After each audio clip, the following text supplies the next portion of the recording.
सफल पुरुष वो है जो माँ बाप की बात माने। इस दुनिया में माता पिता का आशीर्वाद अंतर आत्मा से, हृदय से जिस पर माँ बाप का आशीर्वाद है, वो दुनिया में किसी भी कोने में जाएगा, किसी भी फील्ड में जाएगा, सफलता के शिखर पर राज करेगा। माँ बाप का आशीर्वाद है तो इसलिए माँ बाप की सेवा करें। मैं शास्त्र गिना गिना कर थक जाऊंगा आपको, इतने दृष्टांत भरे पड़े हैं। आप महाभारत में पितामह भीष्म को ले लीजिए। पितामह भीष्म ने अपने पिता महाराज शांतनु के लिए कितना बड़ा बलिदान दे दिया। महाराज जब मां गंगा छोड़कर चली गई अपने पति को, और शांतनु का मन सत्यवती पर आ गया, और शांतनु गए सत्यवती के घर पर, लेकिन उन्होंने ऐसी शर्त रख दी कि हस्तिनापुर का राजा हमारी बेटी सत्यवती का बेटा ही होना चाहिए।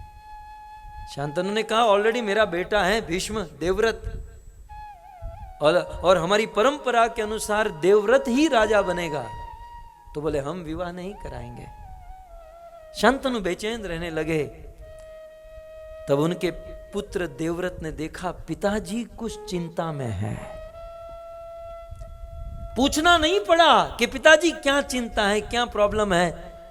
उत्तम कोटि का पुत्र उसे कहा जाता है। भागवत में लिखा, श्रीमद् भागवत के 9वें स्कंद में लिखा है, उत्तम चिंतितः कुर्यात् और परोपकारी तु मध्यमा। हम सब किसी ना किसी के बेटे हैं ना। उत्तम बेटा किसे कहते हैं, उत्तम पुत्र किसे कहते हैं, जो माँ बाप के विचार को समझकर उनकी इच्छा को पूर्ण करे। इवन माँ बाप को बोलना ना पड़े कि बेटा पानी लेकर आओ, बेटा ये करो, बेटा शादी कर लो, बेटा जॉब करो, ये करो, बोलने की जरूरत ना पड़े। माँ बाप की इच्छा क्या है उसे समझ जाए और उस बात को पूर्ण करे। उत्तम पुत्र कौन है, चिंतितः कुर्यात्, जो माँ बाप की इच्छा को समझकर पूरी करे। और सेकंड क्लास का पुत्र कौन है, परोपकारी तु मध्यमा। माँ बाप कुछ बोलते हैं कि बेटा ये करो, और उस बात का पालन करे, उसे फॉलो करे, तो वो सेकंड क्लास का है। और माँ बाप को 2-5 बार 10-15 बार माँ बाप बोले और फिर जो काम करे वो थर्ड क्लास का है। और माँ बाप बार बार बोलते रहे, बार बार कहते रहे, फिर भी उसका पालन न करे, उस पुत्र का कोई क्लास ही नहीं है। वो पुत्र नहीं, भागवत में लिखा वो मूत्र है। बहुत बहुत बहुत गाली देकर सुखदेव जी ने कहा है कि जो माँ बाप की बात का पालन नहीं करता, उससे तो अच्छा है कि माँ बाप पत्थर को पाले। पत्थर भी कुछ काम में आता है, पत्थर से मूर्ति बनती है, पत्थर से आप अच्छा ये करो तो चटनी बनती है। लेकिन जो पुत्र अपने माँ बाप की बात नहीं मानते, उसकी शास्त्र में बहुत निंदा की गई है। और जो पुत्र माँ बाप की बात नहीं मानते और सोचे कि हम भगवान को पाएंगे, तू कल से बंद कर यहां आना। शास्त्र में सीधा लिखा है कि शरीर को जन्म देने वाली जननी का जो रिस्पेक्ट नहीं करता, जिन्होंने उंगली पकड़कर चलना सिखाया, जिन्होंने बोलना खाना पीना सिखाया, समाज में रहना सिखाया, स्कूल कॉलेज में पढ़ाकर आज तुम्हें अपने पांव पर खड़ा जिसने करवाया, और ऐसे माँ बाप के दिल को दुभाकर तुम चाहो कि हम भजन करेंगे, भक्ति करेंगे, ये भक्ति भगवान कभी स्वीकार नहीं करेंगे, कभी नहीं। इसलिए सफल पुरुष वो है जो माँ बाप, क्या देवव्रत ने समझ में आ गया मेरे पिताजी को कोई चिंता है, तुरंत गए सत्यवती के घर पर। मुझे तो बड़ा आश्चर्य लगता है, माँ बाप अपने बेटे की शादी करने जाते हैं, ये बेटा पिताजी की शादी ढूंढने गया। बोले आप अपनी बेटी का विवाह मेरे पिताजी से क्यों नहीं कराते?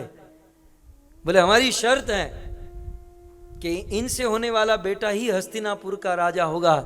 देवव्रत ने कहा मंजूर है, वैसे तो राज्य मुझे करना है लेकिन मंजूर है। उन्होंने भीषण प्रतिज्ञा की कि मैं हस्तिनापुर की गादी पर राज नहीं करूंगा। तब वो सत्यवती के माँ बाप ने कहा कि भाई चलो, आपने तो प्रतिज्ञा कर ली, लेकिन आप शादी करोगे, आपकी पत्नी घर पर आएगी, आपके बच्चे होंगे, तो पत्नी के सामने किसी की चलती नहीं है। और फिर वो कहेगी कि हमारा बेटा राजा बनना चाहिए, तो फिर क्या होगा? देवव्रत ने कहा यदि आपको यही लगता है तो मैं और एक प्रतिज्ञा करता हूं कि जीवन भर अखंड ब्रह्मचर्य व्रत का पालन करूंगा, मैं विवाह नहीं करूंगा, विवाह नहीं करूंगा। इस प्रकार पितामह भीष्म ने इतना सैक्रिफाइस किया और शांतनु का विवाह सत्यवती के साथ हुआ। और जानते ना, कथा से आप परिचित में याद कराऊं कि शांतनु राजा ने कहा कि बेटा तुमने मुझे प्रसन्न किया है, तुमने मेरे लिए इतना त्याग किया, मेरे लिए इतना बड़ा त्याग, इतना बड़ा सैक्रिफाइस, मैं तुझे वरदान देता हूं कि जब तक तू न चाहेगा तब तक तेरे जीवन में मृत्यु नहीं आएगी। इच्छा मृत्यु का वरदान। कुछ लोग कहते हैं ना, हम हमारे पेरेंट्स की सेवा करना चाहते हैं लेकिन वो डिवोटी नहीं है, वो डिवोटी नहीं है। ये शांतनु कौन सा बड़ा डिवोटी था मुझे बताओ? भीष्म ने अपने पिता के लिए जो सैक्रिफाइस किया, वो शांतनु कौन सा डिवोटी था? अरे वो तो एक स्त्री में आसक्त था, अटैच्ड था। यह नहीं देखा जाता कि माँ बाप 16 माला जाप करते हैं, नहीं करते हैं, क्या करते हैं। माँ बाप होते हैं। उन्होंने तुझे 9 महीने तक पेट में रखा है, कितने कितने स्वप्न देखे हैं, क्या ख्वाब देखे हैं और क्या सोचकर इस दुनिया में पैदा किया है। और उनके दिल को दुभाकर तुम चाहो कि मैं कुछ काम करूं और आगे बढ़ूं, ये कभी हो ही नहीं सकता। इच्छा मृत्यु का वरदान, और इस वरदान से पितामह भीष्म 450 वर्ष तक जिए। अर्जुन ने इतने बाण डाल दिए पितामह भीष्म के शरीर में कि सोई की नोक रखने की भी जगह नहीं थी, लेकिन फिर भी पितामह मरे तो नहीं। 55 दिन तक कुरुक्षेत्र की सैया पर सोए। और फिर जिस दिन कृष्ण उनके सामने आए, बोला इससे अच्छा समय प्राण त्यागने का और कोई नहीं हो सकता। भक्त तो गाते हैं, इतना तो करना स्वामी जब प्राण तन से निकले, हैं? गंगा जी का तट हो, मुख में तुलसी दल हो, मेरा सांवरा निकट हो, जब प्राण तन से निकले। भक्त जो ख्वाब देखते हैं, भगवान से जो मांगते हैं, पितामह भीष्म के सामने आकर खड़ा रह गया। कुरुक्षेत्र की पवित्र भूमि, साधु संतों का समागम और कृष्ण का दर्शन, और कृष्ण को स्तुति करते हुए, हैं? इतिमति रूप कल्पिता वितृष्णा भगवती सात्वत पुंगवे विभूने स्वसुखमुपगते क्वचिद् विहर्तुं प्रकृतिमुपेयुषि यद्भव प्रवाह। कृष्ण ने किसको मारा था? किसको मारा था? अरिष्टासुर को ना। अरिष्टासुर क्या बन के आया था? हैं? गधा नहीं था, क्या था? बुल था, लाल लाल बुल था।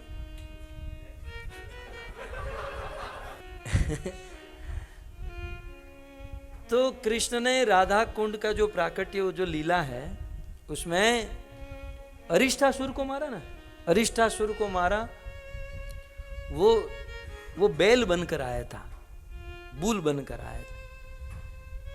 जब परीक्षित ने पूछा कि सुखदेव जी ये बूल कैसे बना, तो कहते हैं कि ये अगस्त्य ऋषि की कथा में जाकर बैठा और कथा सुनते समय अपना पांव लंबा करके बैठा, तो कथा बोलने वाले ने श्राप दे दिया, बैठने की बुद्धि नहीं है, श्राप देता हूं तू बैल बन जा।